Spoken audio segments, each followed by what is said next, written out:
few years ago, a research economist at the Federal Reserve Bank of San Francisco wrote the following lines.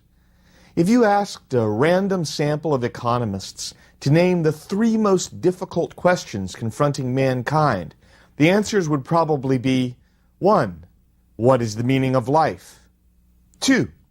What is the relationship between quantum mechanics and general relativity? And 3. What's going on in the foreign exchange market? Not necessarily in that order. Anyone who has traveled outside of the United States has some good intuitive sense of what an exchange rate is. But why exchange rates are at the level they are, why their value changes, and what, if anything, should be done about it are difficult questions. Let's start off by clearing away some of the rhetorical underbrush that often gets in the way. The subject of exchange rates is typically discussed with some terminology that can be deeply misleading. Let's start with this idea. Everyone knows that strong is good and weak is bad, right?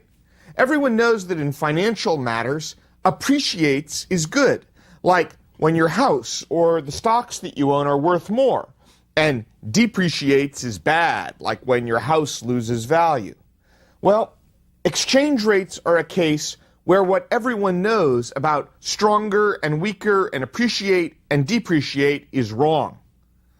When it comes to prices, after all, it is never clear whether a higher price is good or bad. Whether you favor strong or weak gasoline prices, for example, depends on whether you own stock in an oil company or whether you are pumping gasoline to put in your car. Producers always like high prices for what they produce. Consumers always like low prices for what they buy. Society has both consumers and producers. Indeed, most of us play both roles at various times. Now, an exchange rate is just a price. We're going to define the term. The exchange rate is the rate at which one currency can be traded for another. So when you say a strong dollar, all that means is that U.S. currency, the U.S. dollar, can buy more of other currencies. A weak dollar just means U.S. currency buys less of other currencies. Now, whether you prefer that a price is high or low, remember, always depends on whether you are buying or selling. If you're buying imported products, you like a strong dollar that can afford lots of other currency. If you're working in an export industry, which is selling somewhere else in the world, you might prefer a weak dollar. We'll get into that sort of logic more as this lecture goes along, but the point is that in the foreign exchange rate, it's just a price like any other price, and high prices and low prices just depend on where you're standing. In the foreign exchange market for currencies, everything is, as you would expect, a matter of supply and demand. Let's talk about who's on the supply side of a foreign exchange market and who's on the demand side. And in particular, I'm going to focus here on the market for the US dollar. Let's think about the supply side first. If you are a US tourist traveling abroad, you are supplying US dollars. That is, you want to give US dollars to the foreign exchange market and you want to receive foreign currency in exchange. Foreign firms that sell in the U.S. market earn U.S. dollars, like Toyota selling a car in the United States. But back home, where they produce the good, they need to have their own currency. They want to have, in the case of Toyota, Japanese yen. So they will supply the U.S. dollars that they earned by selling in the United States into the foreign exchange market, and they will exchange them for whatever their home currency is. Another source of supply is U.S. investors who want to invest in other countries. U.S. investors start off with U.S. dollars. They've got those dollars, but if they want to invest in, say, Germany, then they need euros. So they would supply their dollars into the foreign exchange market and get the euros they need so that they can invest in Germany. So on the supply side, you can think of those groups as providing dollars into the foreign exchange market. Now, on the flip side, who's demanding dollars in the foreign exchange market? Well, it's sort of the other half of the three groups I just mentioned. You could imagine, for example, foreign tourists in the United States. they are earning or arriving with their own currency from whatever their home country is, but they're going to demand U.S. dollars because that's what they need to spend in the United States. U.S. exporters who sell in another country have earned foreign currency.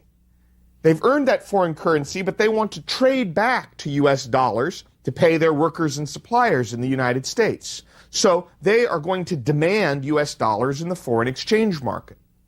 Further, foreign investors who want to invest in U.S. assets, in U.S. stocks or bonds or real estate, they start off with their home currency and they demand U.S. dollars because they need U.S. dollars to buy the U.S. assets.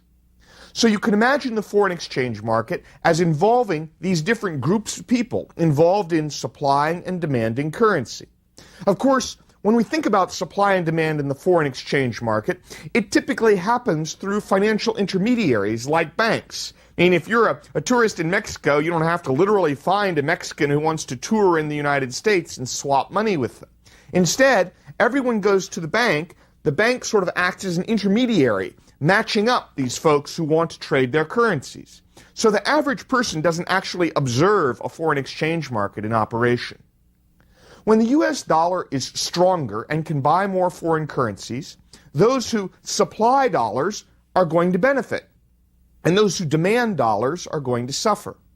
When the U.S. dollar is weaker and can buy less of foreign currencies, or equivalently, foreign currencies buy more of U.S. dollars, when the U.S. dollar is weaker, then those who supply dollars benefit and those who demand dollars suffer. Now, to try and make this distinction a little more concrete, let's think again and walk through each of our three groups. Tourists, who are either from the U.S. or coming to the United States, those who trade goods, importers and exporters, and those who want to invest in other countries, whether they're from the U.S. and investing abroad, or from abroad and investing in the United States. So tourists first. Imagine you're a tourist in another country, and you're trading U.S. dollars for other currencies, so you're a U.S. tourist abroad. In that situation, a stronger dollar is great because it's buying more of the foreign currencies. So you sort of feel like you can buy more stuff when you're abroad. But if you're a foreign tourist coming to the United States, you want your home currency to buy a lot of U.S. dollars. So you would prefer that the dollar be weak. And in passing, I'll note that if you're a U.S. business that caters to foreign tourists, like say you're running a hotel and a restaurant in Florida where there are a lot of European tourists coming to stay, you like a weak dollar because that encourages more tourists from abroad to come and patronize your hotel and restaurant. Let's think about firms that import and export. Firms that produce U.S. imports prefer a strong U.S. currency, because they are earning U.S. dollars. So you think about like Toyota. When they come over here to the United States and they earn U.S. dollars, they like to have a really strong U.S. currency because when they trade back to yen, they get lots more yen. And indirectly, U.S. consumers should also like a stronger dollar because they're the ones buying the imported products. In effect, a stronger dollar means that U.S. consumers can buy more of goods from all around the world. On the flip side, U.S. firms that export abroad are going to prefer a weak United States currency and stronger foreign currencies because they are earning the foreign currency. After all, a U.S. exporting firm pays its expenses in U.S. dollars, it earns the foreign currency, and then it wants to trade back to U.S. dollars. In effect, for an exporting firm, a weak dollar holds down the firm's expenses, which are incurred in dollars, and a strong foreign currency keeps the earnings up, since they're earning the foreign currency. Now, as a result of this pattern, a stronger dollar tends to hurt exports, tends to help imports, and either reduce a trade surplus or cause a trade deficit. A weaker dollar, on the other hand, tends to encourage exports, make it easier to produce and sell abroad or more profitable to do so. A weaker dollar hurts imports, it makes your dollar able to buy less in world markets, and it reduces a trade deficit or causes a trade surplus. What about foreign investors? Foreign investors in the U.S. economy like a strong dollar because the U.S. dollars they earn with their investment are now worth more.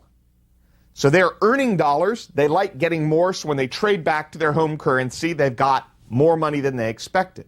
However, a strong U.S. dollar can hurt U.S. investors abroad because U.S. investors abroad are earning foreign currency, and a strong dollar means when they convert back into dollars, they get less than they otherwise expected.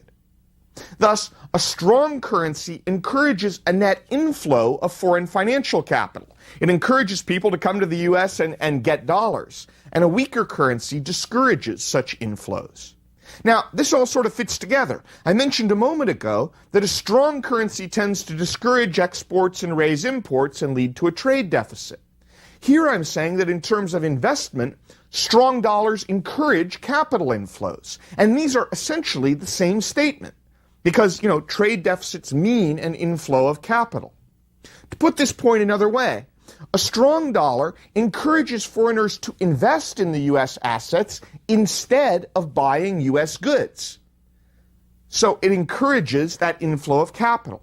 Conversely, a weaker dollar encourages foreigners to buy U.S. exports instead of investing in U.S. assets. And that leads to a smaller trade deficit and a less of an inflow of foreign capital. So when we think about strong and weak dollars, appreciating and depreciating dollars, remember, it all depends whether you're a buyer or a seller. Let's now do some facts about exchange rates. Let's get a little more concrete about what exchange rates are and how they've changed over time. The world had 165 different currencies in 2003, alphabetically going from the Afghanistan Afghani and the Albanian lek all the way through the alphabet to the Zambian kwacha and the Zimbabwean dollar. But the currencies that really matter the most to the U.S. economy are the currencies of our main trading partners. And what I have in mind here are some basic currencies for Canada, like the Canadian dollar, the Chinese yuan, the European Union euro, the Japanese yen. And for each of these, the currency and the exchange rate can get stronger and weaker at any given time. So in the news a lot the last few years has been the European euro. As of April 2005, there were 0.77 euros per US dollar, or to put it the other way, it took $1.30 in US dollars to buy 1 euro. In Mexico in April 2005, the peso was 11.1 pesos per US dollar, or to think of it the other way, it was 9 cents US would buy 1 peso. So you can look up these exchange rates in newspapers or at the Federal Reserve website whenever you like. The historical pattern of exchange rates over time is that starting with the end of World War II, they were fixed up until the early 1970s and then floating since then. Let's sort of talk about that pattern. The Bretton Woods Agreement in July 1944 created the International Monetary Fund and also the International Bank for Reconstruction and Development, which is actually usually called the World Bank. I'm going to focus on the IMF here. One of the jobs of the IMF was to fix exchange rates in one place. What actually happened is there was an international treaty where all currencies were convertible into gold at a certain rate. And the US dollar was convertible into gold at a certain rate, so all currencies were effectively fixed relative to the US dollar. Now, that system fell apart in 1973 for reasons we'll get into a little bit later on, and since then exchange rates have been allowed to float, meaning that the market primarily determines the exchange rate and the forces of supply and demand with some occasional government intervention. Floating exchange rates have proven really pretty volatile, often rising and falling by 30% or more over a period of a few years. The Federal Reserve calculates an average exchange rate for the dollar, where it takes an average of all the exchange rates that are out there and it weights them according to how much trade does each country do with the United States. So big trading partners, their currency gets a bigger weight than little trading partners. Based on that average, the US dollar exchange rate rose 30% in value from 1981 to 1984. Then from 1985 to 1988, it fell 25%. Those are big swings. From 1999 to 2001, it was up 10%. From 2002 to the fourth quarter of 2004, it was down 20%. Now, of course, short-term movements within a day or a few months, or movements against individual currencies, have been even larger than this. But these overall averages should give you a sense that the currency really does jump around a lot, and foreign exchange rates can be highly volatile. In the long run, though, economists believe, exchange rates move toward what's called the purchasing power parity, or sometimes the PPP exchange rate. What is this purchasing power parity exchange rate? Well, it's the exchange rate that equalizes the prices of internationally traded goods across countries. Now, what exactly does that mean? Well, there's a group of economists at something called the International Comparison Program, which is run under the auspices of the World Bank. And they sit down and they calculate the PPP exchange rate for all countries. What they do is they look at a basket of internationally tradable goods, things like color televisions and wheat and oil, and they do detailed studies of what these look like in a whole bunch of different countries. Then they say, whatever the exchange rate is, that would be the PPP exchange rate, is the exchange rate we're buying that basket of goods will be the same cost in each different country. Their argument is that the exchange rate has to go to the purchasing power parity rate in the long run. If it was true that a whole bunch of internationally traded goods were cheaper in one country than in another country at the existing exchange rate, then somebody could make money by buying in the cheap country and selling in the expensive one. So that can't be a long-run equilibrium. It can't be a balancing point for the exchange rate. Eventually, buying in cheap countries and selling in expensive ones would alter the quantities demanded and supplied in a way that would lead the exchange rate to move toward the purchasing power parity rate. This theory of purchasing power parity also implies that exchange rates will adjust for differences in inflation between countries. Because after all, purchasing power parity is linked to the actual purchasing power of goods and services. If your country, say, had 5% higher inflation in this group of internationally traded goods every year, over time you would expect the exchange rate for that country to depreciate or weaken by 5% every year. In effect, your money's buying 5% less every year relative to other countries, so your currency will also buy 5% less every year relative to other countries. And that will keep the purchasing power parity exchange rate in effect. But in the short and medium run, exchange rates are often not near the purchasing power parity level. Instead, they fluctuate up and down quite dramatically. In the short and medium run, exchange rates are largely driven by changing expectations about rates of return, which can then lead to a lot of volatility. The total traded on foreign exchange rate markets in the early 2000s is roughly $1.2 trillion per day. 1.2 trillion with a T dollars per day. That's an extraordinary volume. Total global exports in the world economy are something like $9 trillion per year. Clearly, a lot of currency is being traded that doesn't involve the needs of buying and selling goods and services. Instead, it's about financial investment in one form or another. It's about people saying, what will give me a higher rate of return? An investment in the United States or in Europe or Brazil or in Russia? And the answer will depend partly on the existing rates of return, but it will also depend on what you expect exchange rates to be in the future. After all, if I'm a U.S. investor, it doesn't do me any good to go to Brazil and get a 20% rate of return if Brazil's currency depreciates by 30%. Because when I try and convert back to US dollars, that depreciation of the currency will more than offset any gains I had. So when people think about investing in other countries, they're thinking about, do I expect the exchange rate in that other country to get stronger? If I do think it's going to get stronger, I'm going to go put money in that country. And that behavior sets up a cycle of self-fulfilling expectations.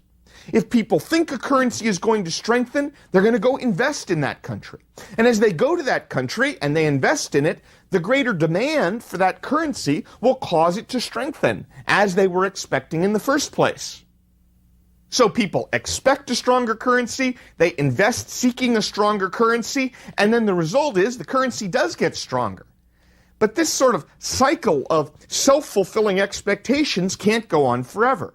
At some point, the exchange rate needs to get back to its purchasing power parity level, so it falls back. We called this kind of behavior a bubble before, where people are investing based on an expectation that the price will keep going up, not based on fundamental market factors. There's lots of little mini bubbles going up and down in exchange rate markets all the time.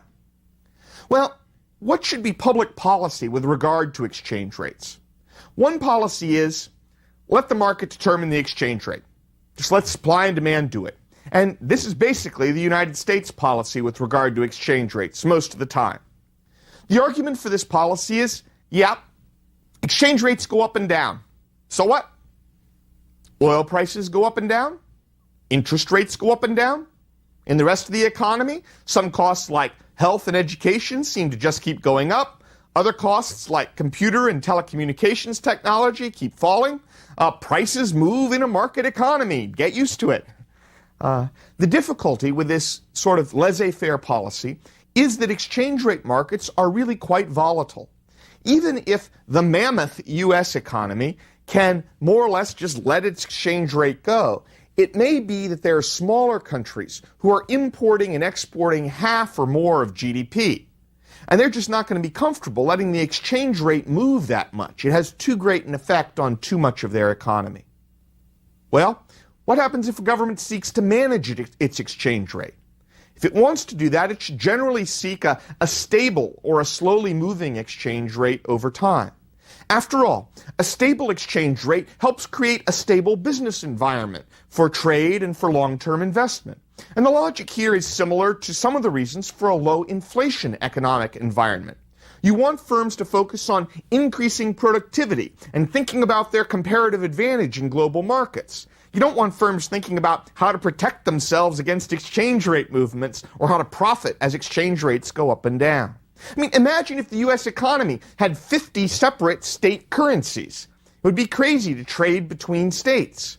Essentially, a common currency across the United States is a permanent fixed exchange rate across states. A California dollar is equal to a New York dollar is equal to a Texas dollar. But this business of trying to trade with many, many different currencies is the reality for, say, Latin America or Africa, and it was the reality for much of Europe until the introduction of the euro changed things and made much of that continent under one currency. So a goal might be to try and keep the currency somewhat stable. It's sometimes proposed a nation should depreciate its currency to help its exporters become more competitive and create more jobs. Well, it's true that a weaker currency will help exporters, as we talked about, and sometimes it does make sense for a currency to decline in value, maybe because a country's been having relatively high inflation, so the purchasing power of its currency should diminish. But depreciating currency is not a road to economic growth and a high-income national economy. After all, a weaker currency makes exporters more competitive, essentially, by paying workers less. It makes the money that workers earn worth less in international markets. Also, a weaker currency hurts all the firms that are purchasing imported products, like imported oil. And there's a lot of firms in that category. As a long-term strategy, you can't continually depreciate your currency. I mean, if some depreciation of your currency is good, where does it end? Are we saying here, if your currency was worth nothing, then you would be super rich? I mean, I suppose that just isn't going to make any sense.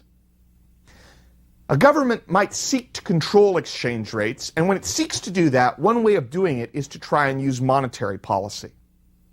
If you use contractionary monetary policy, then a country can raise its exchange rate, or its interest rate. If you raise your interest rate, that will strengthen your exchange rate because people will want to invest in your currency for the higher rate of return. Conversely, an expansionary monetary policy can reduce your interest rates, and that will make your currency less attractive to foreign investors and weaken your exchange rate. The difficulty, though, is if monetary policy is used for this purpose, then you can't simultaneously use it for fighting inflation or fighting unemployment. Monetary policy is only one tool. It can't do everything. So a country which focuses its monetary policy on exchange rates may find that sometimes it would prefer to be using monetary policy for some other purpose. For example, imagine a country that suffers a negative economic shock of some kind, so it has a recession and high unemployment. No one wants to invest in that country, and so its exchange rate starts falling. No one is demanding its currency. If they want to keep their exchange rate up, they'll need a contractionary monetary policy to make interest rates high and make their exchange rate and their currency more attractive. But that contractionary monetary policy will make their recession worse. And faced with that trade-off, most countries will try and help their domestic economy, not their exchange rate. An alternative method for government to try and affect exchange rates other than monetary policy is to buy and sell its own currency directly on foreign exchange markets. For example, a country that wants to strengthen its currency could just buy its own currency on foreign exchange markets. A country that wanted to weaken its currency could sell its own currency on foreign exchange markets. But this direct approach, buying and selling your currency, has its limits too. When a country sells its own currency, what does it get? Well, it gets foreign reserves of some other currency, like the US dollar. What about if a country buys its own currency? If it wants to buy currency, well, it needs something to buy it with. And so it needs to have some reserves of a foreign currency, like the US dollar, in order to buy its own currency. Well, what that means in effect is a country can keep selling its own currency as long as it's willing to keep building up foreign exchange reserves. But at some point, this is going to look a little crazy. The country's just accumulating US dollars. On the other side, you can't buy your own currency forever. At some point, you run out of foreign exchange reserves to keep buying currency. So you can buy and sell your own currency, but there are sort of natural limits to how far that can go. And it tends to be much more a short-term, quick-hit process than a long-term policy. All government attempts to manage exchange rates run into two practical problems. One is that foreign exchange markets will attempt to outguess the government, and it's never completely clear what exchange rate the government should choose. Imagine that the government is attempting to stabilize an exchange rate, but investors in the international markets are trying to guess in advance what the central bank is likely to do. For example, what if foreign investors expect government to cause a currency to fall? Well, if they expect the currency to fall, they'll sell that currency and cause it to fall in the first place. Then if the government changes its mind and decides that it's not going to, then investors may say, well, okay, now we'll buy it again, and the currency is going to go back up. So beliefs about what the government might do can actually make the exchange rate quite volatile in the short term. Moreover, it's hard for governments to choose a realistic exchange rate. In the long run, a currency needs to reflect purchasing power parity. It needs to reflect what it can buy. But if the government tries to fix the currency at an unrealistic level, too high or too low, it's going to create imbalances and financial stress. For example, let's say that the government tries to keep the exchange rate too strong. Then over time, it's going to have very weak exports and very large trade deficits over a sustained period.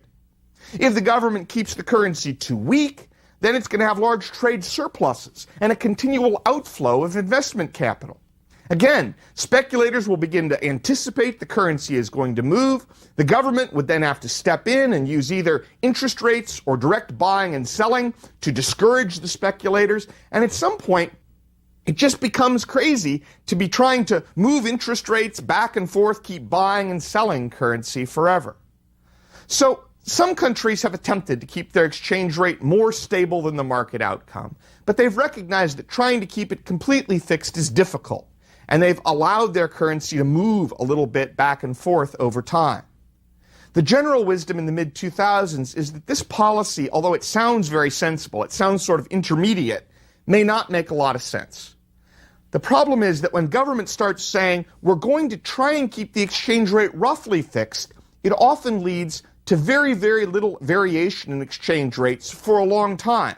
So firms and banks in the economy begin to act as if exchange rates were really fixed in one place. But then when the exchange rate does move, it moves dramatically. And the effects are especially painful because firms and banks haven't planned and hedged against a possible change in exchange rates. Thus, the argument goes, it's better either to be clear that the exchange rate is always flexible or that it's always fixed. But choosing a sort of in-between, sometimes it'll move, sometimes it won't, we'll kind of figure it out as we go along, may end up being the worst policy of all.